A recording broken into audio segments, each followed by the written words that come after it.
You know, I have like a really guilty conscience, and it's not on purpose. It's just because I always feel like if I'm being lazy, which I try as hard possible not to be, that I could be doing more. If I don't get up early enough in the morning, I feel like I'm cheating myself, you know?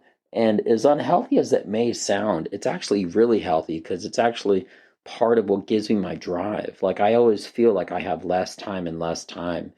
And that's why I try to not ever waste it. And that's why I literally I've said this like 100 times plus. I have my alarm set even on the weekends for 4 in the morning. Because if it was 8 o'clock in the morning, I feel like I got a great night's rest. That's 4 hours of the race that I could have used to get ahead of others, my future competitors and current day people, right? Um, I told someone the other day that I might not be the fastest or the strongest or the whatever, right? But if I had a superpower, it would be my unorthodox creative ideas. And you ever done that thing where it's like you've seen people standing in a line in like a grocery store or whatever, right? And maybe there's one aisle where nobody's in, but for some reason actually did a study one time where they showed um, it was like five different lines, and there was like a teller at each register, but for some reason, um, one of the tellers, no one was there. And long story short, people felt more psychologically inclined to go to the teller or that had people in it, as though it didn't. And it's just a weird thing. I mean, they've done a lot of studies like this where they'll have people actually sitting in a room and someone that's not a part of the study, they'll have like five people that are kind of in on the study that already know what they're going to do. And they'll have like 20 chairs. And when the first guy enters, it's like the person that's not in on the experiment, right? It's like they're participating in it, but they don't really know like the interworkings of it, right? They come in and everybody stands up and they don't really know why they're standing up, okay? And they sit down, and then when the next person enters, all five people stand up. And then that person that just sat down, they feel inclined they should stand because for some reason everybody else is. They don't really know why. And the more and more people that start to follow the leader, the more inclined the next person starts to learn. When they come in a room, everybody stands. Okay. And they repeat this over and over. And it's really fascinating. My point is this: that won't get you anywhere in life. Um, and to me, that's just more than my opinion. That's just my hard core belief.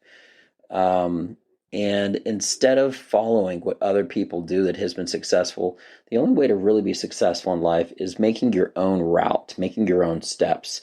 Um, and that it's always a challenge, but it's like getting a shortcut in life, finding your own way to get something done. There's a group called Wu-Tang Clan, and I love them. They are great.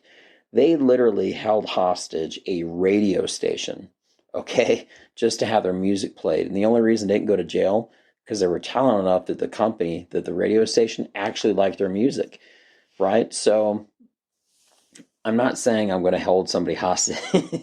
It's right. But what I am saying is that the only way to really get ahead in life, and um, if you really want an edge, it's not to it's not to follow and do what everyone else is doing. It's to do your own thing.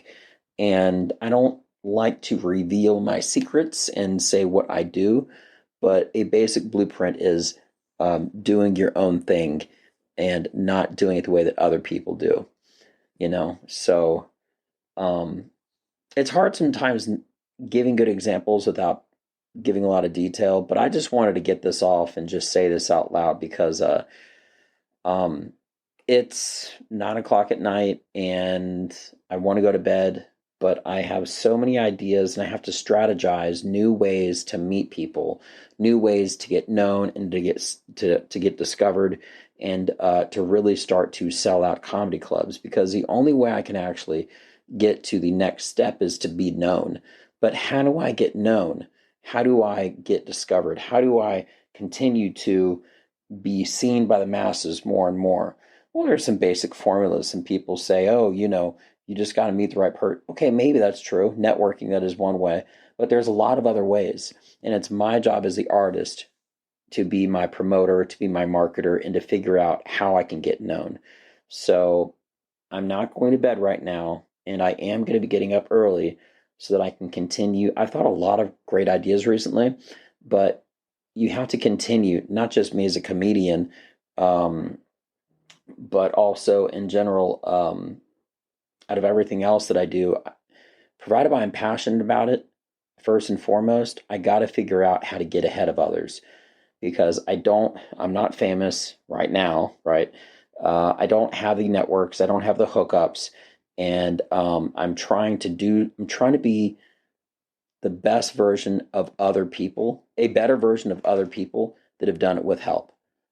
Now, help is always good, but the one that you should always help the most is yourself. And you could do that by being creative and unorthodox, kind of like guerrilla warfare, right?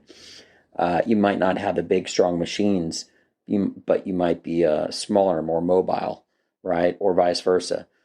You might not be small, more mobile, but you can use your strengths of being bigger and stronger to slow down somebody. So, um, anyway, I hope everybody has a beautiful rest of your night. I really appreciate you just letting me air out my thoughts and just hearing them with me because I have so much good, exciting stuff going on. And after I reveal them, after I do them, then I will tell you what I did. Not in the inner, not in the inner workings before it, because I don't want anybody to steal my thunder. I gotta show that lightning first. All right, guys, you have a beautiful day. I'm Binge Well Done. Check me out.